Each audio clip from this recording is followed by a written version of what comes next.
All right, guys, go ahead and fire away. Hi, Steve. Nikki Jabala from the Washington Post. Hi, Nikki. Hi. Having worked with Ron in Carolina, what is it about his coaching style or his approach that has made him the sort of coach that's both capable and willing to reset the culture of a franchise? Well, Ron is probably one of the finest leaders of men that I've been around, and I've been around a lot of good ones. I think his ability to love the players and yet to be tough on them, to be demanding of them, to be empathetic, to be understanding. I think he's just so relatable in how he goes about his approach with guys, and he's also so very, very real. He's very genuine. You don't see a lot of hidden agendas. What Ron says, what Coach Rivera says, he means, and the guys see that, and guys can feel somebody that's real. They can feel somebody that's genuine.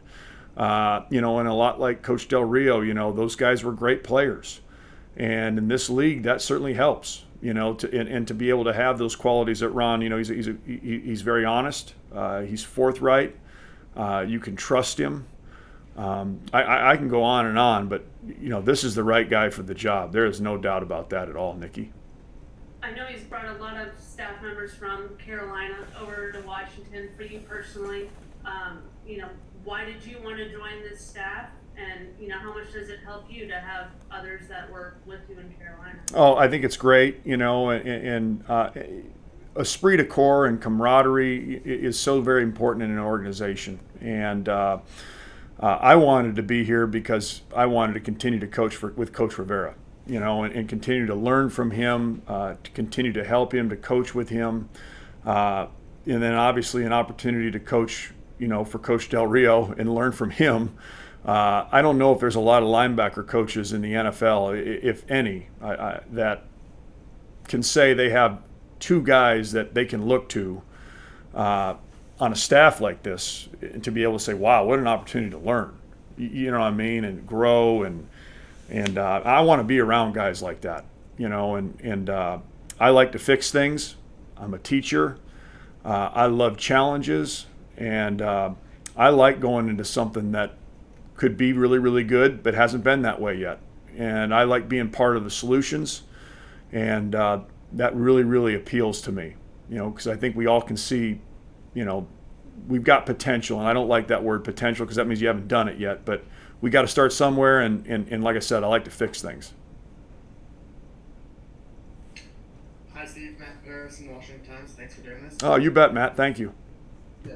I wanted to ask about Ryan Anderson. He's a guy who's played on the line, but what have you seen for him that maybe he could be a linebacker? Does he have those linebacker instincts? I haven't worked with Ryan, so Matt, I'm sorry. I don't want to comment on something that I haven't worked with him, and with him being in more with Coach Mills, and it's not like we've been around a lot. This was our first day. So, I was like, oh, hey, there's Ryan Anderson. There he is. I can't comment on that one, Matt. I'm not trying to duck you. I don't have a comment. That's cool. And then you obviously worked with Luke Kuechly in Carolina. Just, you don't have maybe someone like that here, but what can you do when you maybe don't have a talent like that? Or is there anyone you see in this group that maybe resembles him, or in terms of how they go about their job? You obviously worked with Thomas Davis as well. Just what have you seen from this whole group? Yeah, Luke wanted to be coached like everybody else, and he craved information. He craved coaching. It's one of the reasons why he was very, very good. He also was very instinctual and has incredible talent. I mean, I think Luke Kuechly is a no-brainer Hall of Famer, and absolutely loved coaching him, just like I loved coaching Thomas Davis, Shaq Thompson, all those guys down there. Really, I see, to say, oh, I see somebody that could be Luke Kuechly. There's one Luke Kuechly, and I see a lot of good football players here that I think that can help reach their potential, and that's really what we want to do as a coach, right? I mean, to be able to help somebody, whatever that potential is, we want to be able to reach those guys. And in this day and age of the NFL that we live in right now, especially this season, we need to build depth as much as anything. And I think we've got a good core group of guys. I think we're going to have great competition amongst this group. And this is a group that I'm really, really excited to work with. I think everybody has things that they bring to the table that are good. And what I do like about this group is one of the things that made Luke good was he's a football junkie. You know, he was always studying, he was always learning, he was always asking questions. And, you know, Matt, we got a bunch of guys that love football, and they love getting in there and studying and learning. And, you know, it's 11 o'clock at night and you're getting a text message with a video on it or something, you know, saying, hey, coach, is this right? You know, that type of thing. So I like where this group's going because I like their intent.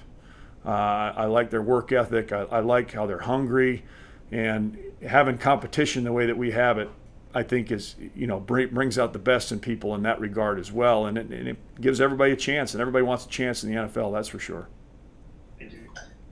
Michael Phillips here. It runs from a military family, and obviously you have your time at the Service Academy. I was just wondering how that informs your approach, or maybe what you guys have taken from that experience that you bring into your staff.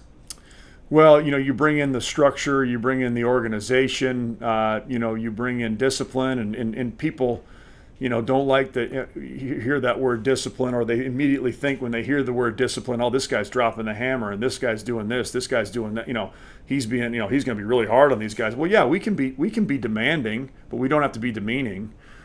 We can have high standards. We can hold people accountable, you know, definitely. And that's what you do in the military. You know, you're not going to sit there and berate somebody, and, you know, you're going to lift people up. And more than anything, you know, the military, just like playing football, is it's mission oriented. And great things happen when people unify behind one vision and one mission. And I've seen that, and, you know, I've seen it firsthand in the military, you know, what a bunch of people that think more of others than they do themselves, what they can do when you mix some people like that together. And I think that's, you know, that selfless attitude and that accountability and the discipline and not doing things for yourself but others, those are the things that you see a lot and is very prevalent in the military. And, you know, you see Ron, you know, bringing a lot of those things to the table, and I try to do that as well. But, you know, first and foremost, I'm a teacher, you know, and I keep saying that because that's what my job is, you know, is to teach these guys, and I take that very seriously, and having that mindset has really helped me, to be honest, during COVID. You know, to be able to teach over Zoom or to teach remotely or coach that way, if you have it teaching mindset and you structure your all of your meetings that way, whether you're with them or whether you're in a video setting like this, I think that can pay real dividends. I really do. Appreciate it. Hey Steve, Pete Haley with NBC Sports Washington. Hi, Pete. Hey, what's going on? When it comes to Reuben Foster, he's someone who plays your position but right now is on the PUP list. How do you proceed with someone like that who's clearly talented and could help you out but just isn't available right now? How much can you factor him into your plans? Well, you know, what we do, Pete, is that I treat him and teach him and interact with him like he's going to be out there. And because that's the only way you can do it, right? I mean, you know, there's an old saying that, you know, you never know if you're going to have an opportunity, but you better be prepared, right? You know, it's better to be prepared and not have an opportunity than have an opportunity and not be prepared. So Reuben is treating it that way, you know, and I'm treating it that way with him.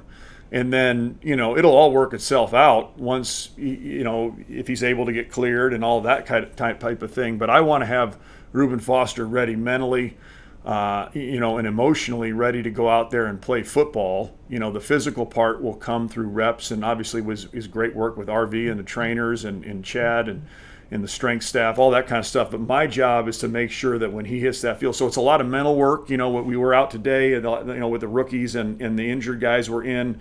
Reuben's been fantastic. I mean, he's back there taking mental reps. He's making the calls. He's lining up. He's putting himself in that position. He's telling, you know, he's saying out loud what he's going to do.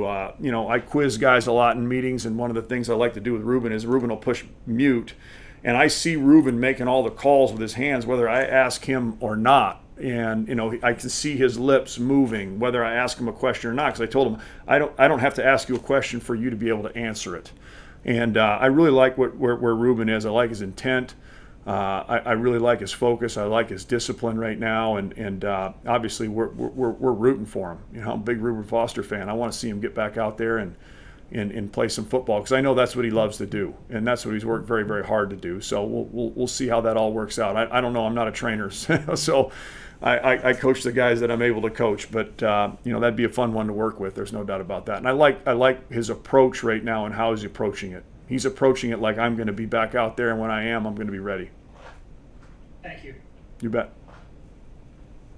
Hey, Steve, John Kahn, ESPN. Hey, John. How are you doing? Thank you for doing this. No problem. I want to ask you about Cole Holcomb. What did you see his progress? How did you see his progression last year? What are your impressions from this offseason? What are your expectations for him? Yeah, Cole, I think, we always said, I come from a college background, and we always expected guys to be able to make their biggest jump, between their freshman and sophomore years, from year 1 to year 2. And as a football coach, I always thought, a lot of times a football team will make their biggest jump, from game 1 to game 2. And, you see Cole out there being thrust into a role with some injuries and whatnot. You see the raw talent, he can run.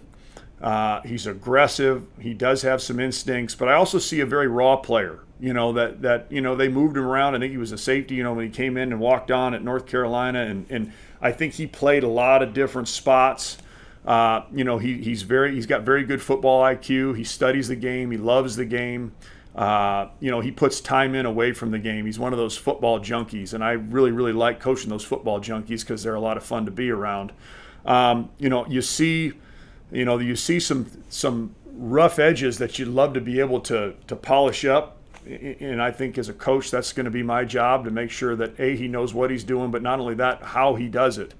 Some of his key reads, some of his initial footwork, being locked in all the time, as far as what he's supposed to do. Part of that's being a rookie, you get a lot thrown at you, you get thrust in a role. And you saw him flash. You see him make plays. You see him show up. He was productive. But there's a lot of rough edges right there that we're really working hard on, and he knows it. I mean, he's the first one to say, hey, how can I improve? I want to improve. And he's very eager to that. So I think if we can help smooth out those rough edges, we can hopefully see some really, really good improvement from him from year 1 to year 2. But he's one of those guys that, when you got some physicality to you, you got some juice to you, when you can run and cover, in this modern NFL, that's going to be very, very important. So we look for those guys that can, play blocks and play in the run, but also be very, very productive in the passing game. And I think we can spruce up some things blitz-wise to help him be a little bit more productive there as well. And what's Thomas Davis, what does he have? Like, you have some favorite Thomas Davis stories that kind of are symbolic of who he is as a player and still is? I wish I had, stories wise. My memory's not very good when it comes to stories, but Thomas Davis, I had the privilege to play with Steve Atwater when I played with Denver. And to this day, I always had thought that Steve was probably the best player leader that I had been around, a leader as a player in my time as a coach or a player. And when I started coaching Thomas, I said to myself, wow, he's better than Steve. And that's no knock on Steve. That's just how exceptional Thomas is as a leader. Everybody knows, that the career that he's had, but just the man and the leadership that he brings is tremendous. And you couldn't ask for a better example for some of those younger guys, because nobody holds himself accountable as much as Thomas Davis. I mean, I'm old, I get a free pass, all this other stuff. I've been in the league forever. There are no corners cutting, and when he doesn't, live up to the standard that he's set for himself, he'll be the first to tell you that. And so, he can lead by word, he can lead by example. He's got a great presence to him. He's obviously got incredible credibility. And I think Thomas Davis is not only just helping our room tremendously, he's going to help our football team, kind of get what Coach Rivera would like. Coach Rivera and Coach Del Rio are doing. So he's going to be great in that role. He's still playing at a good level too. So, it's fun to watch. So I learn from Thomas every single day. I do. I mean, I always say check your ego at the door, and it's amazing what you can learn. I learned a lot from Thomas Davis, and it's really, really fun to be a part of coaching him. Thank you. You bet. Thank you. Sorry I didn't have a story. Hey, Steve, Les Carpenter at the Washington Post. It's good to meet you. Oh, nice to see you, Les. Thank you. Yeah, I wanted to ask really fast, just what are you asking this group to do differently than it did last year, aside from obviously the scheme? I mean, what will be different? Well, I wasn't here. So, when you're not there every day listening to, Coach Ryan was their position coach. And I mean, shoot, man, I mean, he's been coaching for a long time. He's a great coach. So I don't know what it was that they were being taught exactly. I don't know, I don't know all the ins and outs right there. And really, to me, regardless of what happened, we're going to do things the way that we do things. And I'm going to teach the way that I teach. And my expectations for these guys is to have great energy every single day. We set the tone and tempo for everything that we do as a defense and as a football team, whether it's our meetings, whether it's our walkthroughs, whether it's our practices, whether it's playing the game. We've got to be those guys that bring the energy. We've got to be the guys that quarterback the defense to make sure that, we're aligned and organized when that ball is snapped. I expect us to play fast. And aggressive and not fearful of making mistakes. I expect us to be tough physically and mentally, and at the end of the day, we get paid to produce less, we've got to be productive players. And that's my vision. So regardless of what anything happened in the past, I don't dwell on those types of things. I want to be able to get them to do what we want them to do, not just me, but what Jack and what Ron want and expect linebackers to be. And that's, first and foremost, leaders of men and producers. Hey, Steve, Ben Stanek with The Athletic. Good to see you. Hi, Ben.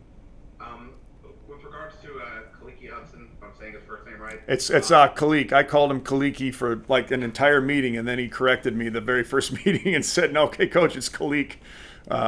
So he goes by Leak, but it's Kalik, so. Appreciate you correcting. Hey man, I did the same thing. He had to correct me.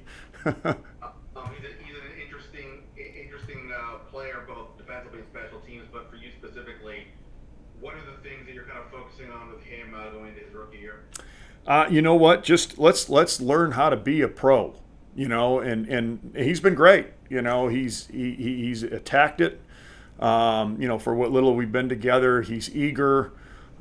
He loves to learn from other guys. I mean, that's the biggest thing. If you can come in as a rookie, and we got some great guys to be able to learn from, and he can be very, very well served learning from guys like that. But we'll be able to get our hands on them a little bit more. I got Zoom meetings and whatnot, but last time I looked, we didn't play football virtually, so it's fun to watch him get out there and I expect all my guys, I don't treat guys like, well, okay, you're the starters, you're the backups, you guys aren't going to make the team. I don't look at them like that. I look at every single guy as a future starter in the NFL. And I try to coach them that way, and I try to get them that way, get them ready that way. So, Ben, I've got to get him ready in this environment to be able to play football, and the special teams guys are getting ready to play special teams. I'm going to get him ready to play defense. That's my job, and I expect him to make great strides in that area.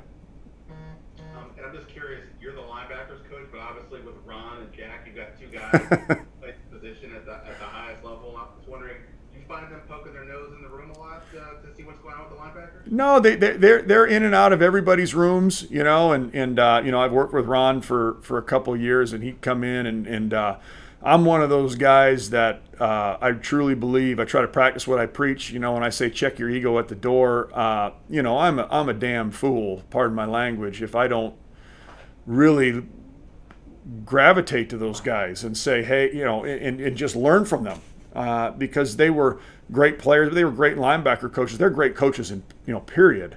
And I like it. Ron told me when I got hired, he goes, you got the hardest job of anybody in the building. This is back in Carolina.